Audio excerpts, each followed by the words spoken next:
धन के धन पूत दैची छठी मैया हमरो के भवन सजा नचाया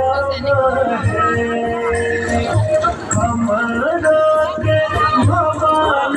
सजाया नचुआ नचाया